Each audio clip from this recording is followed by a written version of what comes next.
नमस्कार, स्वागत है। A very warm welcome to all of you. मैं हूं आपके साथ भावना शर्मा। मंथली प्रिडिक्शन के सीरीज में हम बात कर रहे हैं इस बार सिंह राशि वाले लोगों के बारे में, यानी कि लियोज के लिए ये पूरा अप्रैल का महीना कैसा रहेगा। हम सारे ट्रांजिट्स को इस वीडियो में इन्वॉल्व करेंगे, साथ ही में आपके लिए आपकी personal life, professional life, health, career, हर एक चीज को हम इसमें इंक्लूड करेंगे। So stay tune till the end because video के एंड में I will be talking about the solutions. क्या खास उपाय आप कर सकते हैं इस महीने को और बेहतर बनाने के लिए। सबसे पहले देखिए, अगर मैं ओवरऑल बात करूं तो ये महीना आपके लिए चुनौतियां लेकर के आएगा, लेकिन उससे भी ज़्यादा इम्पोर्टेंट ये है कि इस महीने के अंदर जितने चैलेंजेस आपके सामने आएंगे वो एक पॉजिटिव एक्सपीरियंस की तरीके से होंगे। यानी कि बृहस्पति नवम भाव में और शनि सप्तम भाव में। बृहस्पति नवम भाव में आपके भाग्य को बढ़ावा देगा, आपके अंदर एक चार्म भरेगा, आपका लक फैक्टर बढ़ेगा। लेकिन जब शनि सप्तम भाव में रहेंगे तो वो आपकी मैरिज लाइफ को डिस्टर्ब करेंगे और खास तौर पर आपस में क्लैशेस या आपस में ईगो से जुड़ी हुई प्रॉब्लम्स परेशान करेंगे।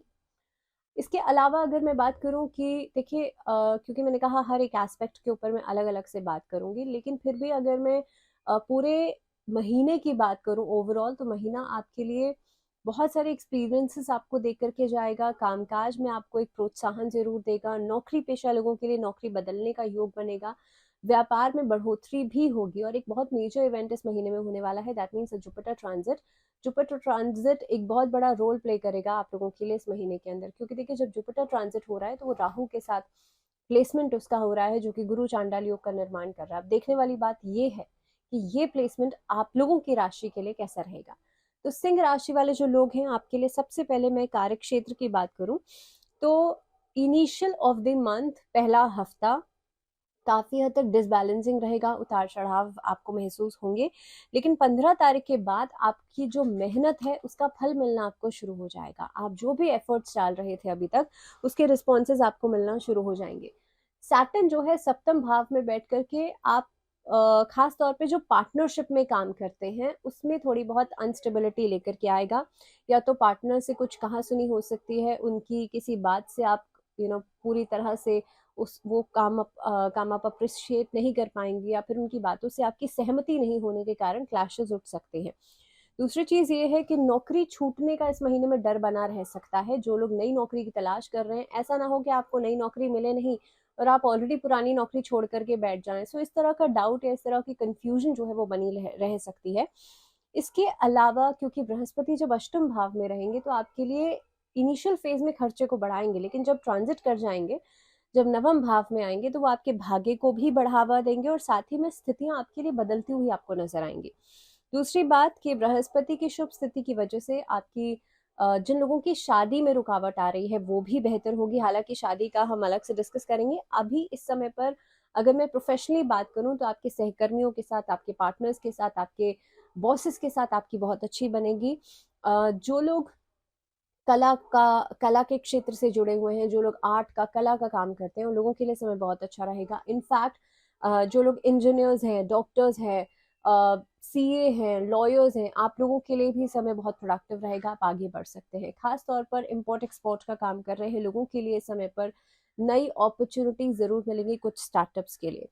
अब अगर मैं बात करूं इस अवधि में कि आप लोगों के लिए आर्थिक स्थिति कैसी रहेगी, तो देखिए इस अवधि में आप देखेंगे, क्योंकि इस महीने में 11वें भाव में मंगल की स्थिति खास तौर पर जो व्यापारी वर्ग है उनको बहुत ज्यादा लाभ पहुंचाने वाली है। तो आप लोगों के लिए इनिशियल ऑफ द मंथ बहुत ज्यादा प्रोडक्टिविटी लेकर के आएगा।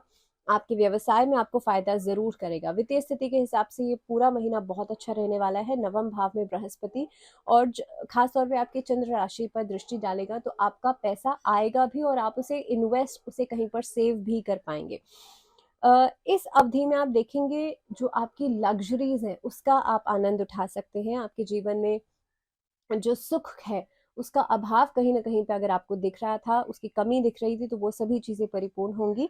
इस अवधि में आप अलग अलग तरह की सुख सुविधाओं का आनंद भी उठाएंगे और साथ ही साथ में किसी नए कार्य को शुरू करने की जो मोटिवेशन है वो भी आपके अंदर रहेगी। हो सकता है कि इस महीने की शुरुआत में थोड़ी सी पैसे की तंगी ज़रूर महसूस हो, लेकिन जैसे जैसे आप आगे बढ़ते चले जाएंगे आपके लिए वो तंगी, वो परेशानी खत्म होती चली जाएगी।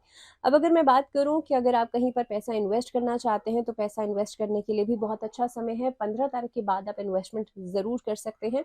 किसी के साथ जुड़ करके कार्य करना आपके लिए अच्छा रहेगा। प्रॉपर्टी में इन्वेस्टमेंट बहुत अच्छा हो सकता है, शेयर मार्केट में इन्वेस्टमेंट अच्छा हो सकता है। इनफैक्ट जो लोग म्यूचुअल फंड्स का काम करते हैं आप लोगों के लिए भी इन्वेस्टमेंट अच्छा रहेगा। तो ओवरऑल 15 अप्रैल के बाद सिचुएशंस काफ़ी बेहतर है आर्थिक स्थिति को लेकर के। अब बात करते हैं स्वास्थ्य के लिहाज से अप्रैल का महीना सिंह राशि वाले लोगों के लिए कैसा रहेगा। तो अगर मैं स्वास्थ्य के दृष्टिकोण से देखूं तो देखिए, बृहस्पति नवम भाव में है और आपके लिए आपकी चंद्र राशि पर भी दृष्टि डाल रहे हैं, जिसकी वजह से आपका जो स्वास्थ्य है वो सामान्य रहेगा। लेकिन फिर भी आपके लिए मैं ये कहूंगी कि खान पीन में जो भी लापरवाही आप कर रहे हैं इसी वक्त रोक दीजिए, नहीं तो गैस्ट्रो इंटेस्टाइनल प्रॉब्लम्स जो हैं वो परेशान कर सकती हैं।